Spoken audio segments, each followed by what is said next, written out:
बाबा साहेब भीमराव अंबेडकर के 20 रोचक तथ्य जो आपको जानने चाहिए। तो चलिए शुरू करते हैं इस वीडियो को। आज हम बात करेंगे एक ऐसे शख्स की जिनका जन्म हुआ अछूत जाति में, लेकिन उन्होंने दुखी होकर मरने से पहले अपना धर्म बदल लिया, जिसने ताउम्र देश के अनुसूचित जातियों को हक दिलाने में बिता दी, लेकिन पूरी तरह से सफल नहीं हो सके। जी हां, हम बात कर रहे हैं मेहनत, संघर्ष और सफलता की इबारत लिखने वाले B.R. आम्बेडकर की।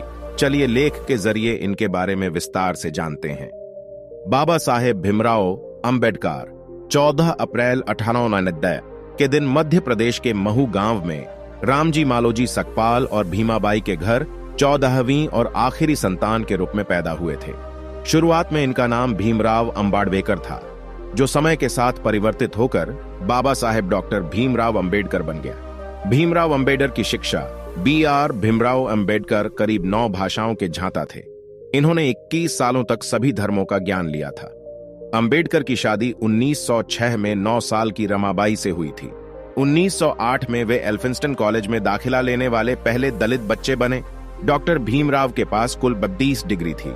वो विदेश जाकर अर्थशास्त्र में PhD करने वाले पहले भारतीय थे।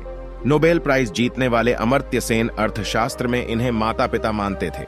B.R. अंबेडकर पेशे से वकील थे। इन्होंने 2 साल तक मुंबई के सरकारी लॉ कॉलेज में प्रिंसिपल के पद पर काम किया है।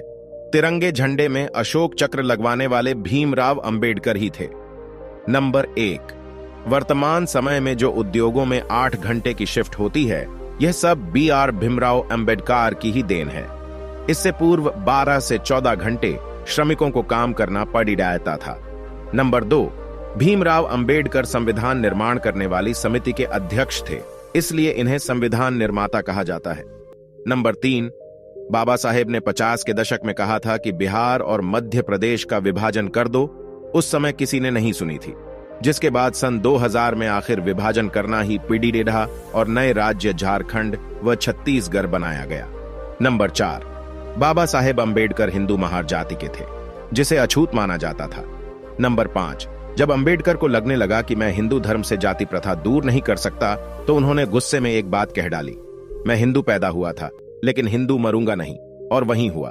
नंबर 6, भीमराव अंबेडकर ने हिंदू धर्म छोड़ते समय 22 वचन भरे थे। उन्होंने कहा था, मैं राम और कृष्ण जो भगवान के अवतार माने जाते हैं, उनकी कभी पूजा नहीं करूंगा।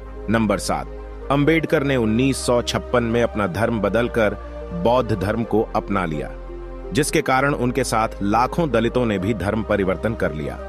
नंबर 8, लेकिन इस धारा को लगवाने में नेहरू का हाथ था।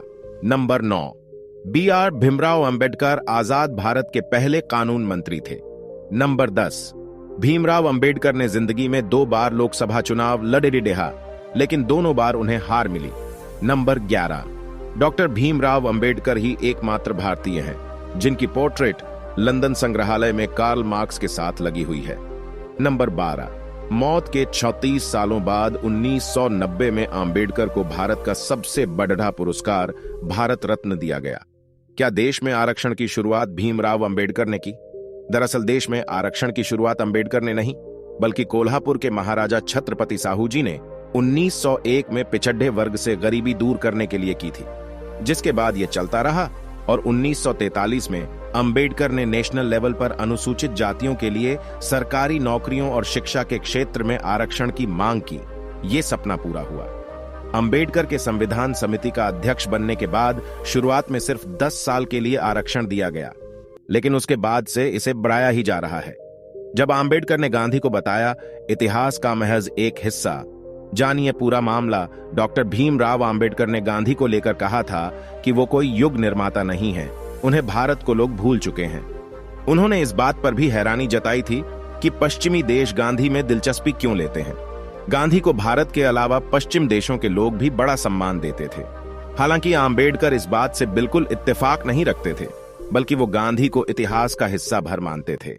जब 1955 में BBC ने गांधी के बारे में उनसे पूछा था, तो उनका जवाब था, मुझे इस बात पर हैरानी होती है कि पश्चिमी देश गांधी में इतनी दिलचस्पी क्यों लेते हैं। जहां तक भारत की बात है, वो देश के इतिहास का महज एक हिस्सा है, कोई युग निर्माण करने वाले नहीं। गांधी को लोग भूल चुके हैं। अंबेडकर के किताब प्रेम से सभी वाकिफ हैं। उनके पास किताबों की पूरी एक लाइब्रेरी होती थी, लेकिन बावजूद इसके वो किसी को पढ़ने के लिए किताब उधार नहीं देते थे। बीबीसी हिंदी की एक रिपोर्ट के मुताबिक वो कहते थे कि अगर किसी को उनकी किताब पढ़नी है तो वो उनके पुस्तकालय में आए। किताबों के अलावा आम्बेडकर के कई और शौक भी थे। दिल्ली में सबसे सुंदर था बाबा साहेब का बगीचा। अंग्रेजी अखबार ने की थी तारीफ। आम्बेडकर को बागवानी का खासा शौक था। उनका बगीचा उन दिनों दिल्ली का सबसे सुंदर बगीचा माना जाता था। ब्रिटिश अखबार डेली मेल ने भी उनके बगीचे की खूब सराहना की थी।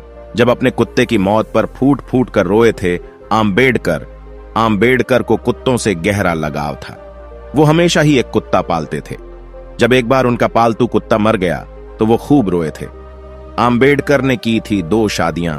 आम्बेडकर की निजी जिंदगी भी काफी चर्चित रही। उनकी पहली शादी केवल 15 साल की उम्र में ही रमाबाई से हो गई थी। आम्बेडकर अपनी पढ़ाई और काम में इतने व्यस्त रहते कि परिवार को वक्त नहीं दे पाते थे। पत्नी रमाबाई बीमार रहने लगीं, तब भी वो उन्हें पर्याप्त वक्त नहीं देते थे। 1935 में रमाबाई बीमारी के कारण चल बसी। इसके 13 सालों बाद उन्होंने मुंबई की डॉक्टर सविता से विवाह कर लिया। सविता ब्राह्मण थीं और इस कारण कई लोग उनसे बेहद नाराज भी हुए थे। खुद उनके बेटे भी इस शादी से खुश नहीं थे। हालांकि आम्बेडकर ने इन बातों पर ध्यान नहीं दिया। भीमराव अंबेडकर की मृत्यु कैसे हुई? आखिरी दिनों में भीमराव अंबेडकर डायबिटीज से बुरी तरह से बीमार हो गए थे। 6 दिसंबर 1956 को दिल्ली में उनका निधन हो गया। दोस्तों, आज की वीडियो में बस इतना ही। उम्मीद करता हूं आपको हमारी ये वीडियो पसंद आई होगी। अगर आप बाबा साहेब के जीवन से जुड़ी छोटी बड़ी जानकारी चाहते हैं तो चैनल को सब्सक्राइब कर लें।